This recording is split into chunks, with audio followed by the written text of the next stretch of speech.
याच्यामध्ये आपण ऍड करणार आपलं सेकंड इन्ग्रेडियंट जे आहे गुळ घातलेलं दूध. हाय हॅलो नमस्कार, वेलकम और welcome back to my channel.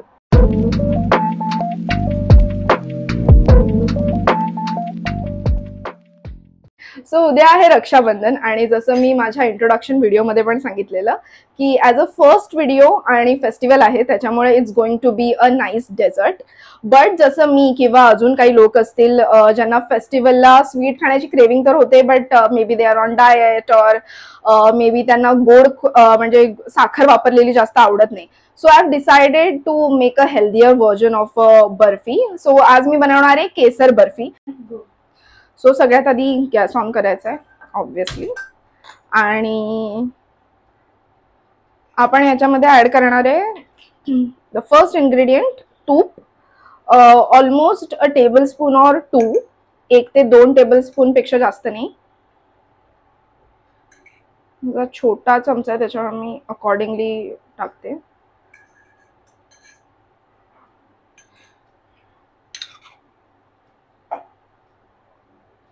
याच्यामध्ये आपण ऍड करणार आहे आपलं सेकंड इन्ग्रेडियंट जे आहे गुळ घातलेलं दूध.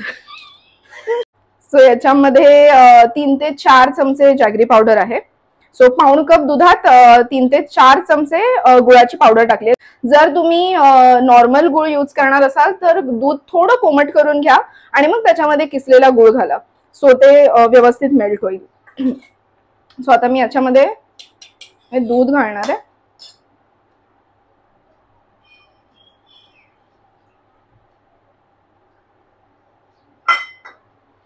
स्पॅच्युला घ्यायचंय आणि थोडं स्टर करायचंय. नेक्स्ट आपण याच्यात ऍड करणार आहे केशर दूध. सो बेसिकली जवळपास 2 टेबलस्पून मी दूध घेतलंय, ल्यूकवॉर्म मिल्क, आणि त्याच्यामध्ये मी जवळपास 20 स्ट्रँड्स केसराचे टाकलेत. सो इट लुक्स लाईक दिस. ते आपण याच्यामध्ये ऍड करणार आहे. केशर थोडं जास्त याच्यासाठी घातलंय कारण ऑब्व्हियसली केशर बर्फी आहे, सो त्याचा फ्लेवर परफेक्टली त्याच्यामध्ये यायला पाहिजे.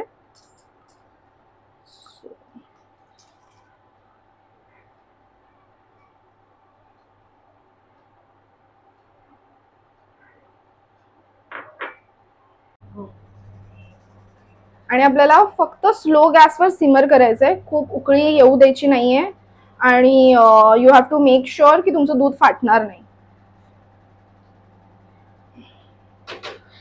याच्यामध्ये आपल्याला टाकायचं आपला last ingredient which is milk powder. So मी अराउंड 1 कप मिल्क पावडर घेतली आहे.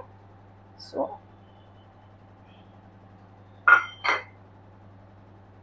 आणि मिक्स करायचंय. याच्यानंतरच्याच प्रोसेसला थोडा वेळ लागतो कारण ते पूर्ण एकत्रित होईपर्यंत थोडा वेळ लागतो. सो तुम्हाला कॉन्स्टंटली हे स्टर करत राहायचंय. सो हे थोडं कंटाळवाणं आहे but you have to do it.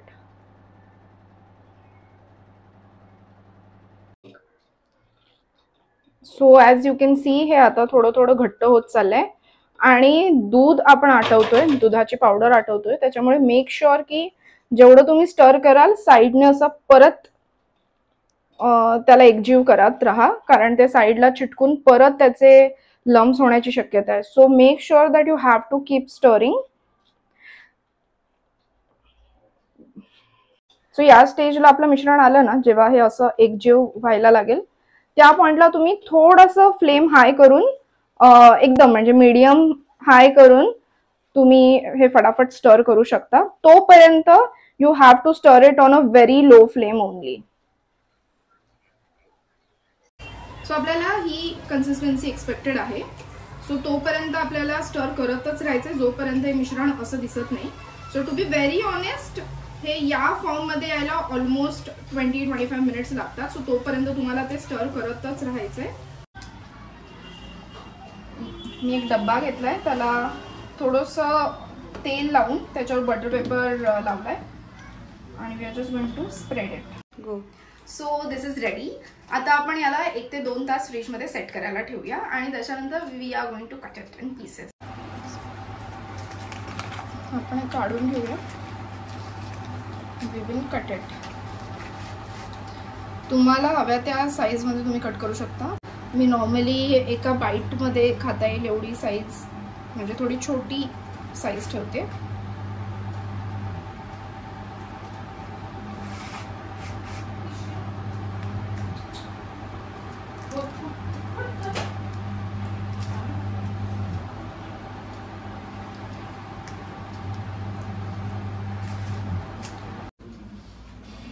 So आता आपण याच्यावर ना चांदीचा वरख लावूया.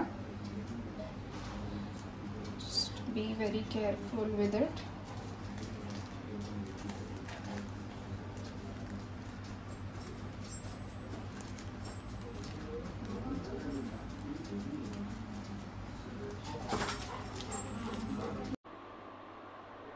सो आपली केसर बर्फी रेडी आहे. आणि मी थोडासा जसं म्हणाली चांदीचा वरख लावलाय त्याच्यामुळे थोडी ती अजून छान दिसते. So that's it. फेस्टिवल आहे उद्या, रक्षाबंधन आहे. सो तुम्ही पण ट्राय करा, आपल्या फॅमिली सोबत एन्जॉय करा, हॅव अ गुड टाइम. आणि रेसिपी आवडली असेल, व्हिडिओ आवडला असेल तर चॅनलला व्हिडिओ लाईक करा, चॅनलला सबस्क्राईब करा आणि बेल आयकॉनवर क्लिक करा, व्हिडिओ शेअर करा. And stay tuned for the next video. Thank you.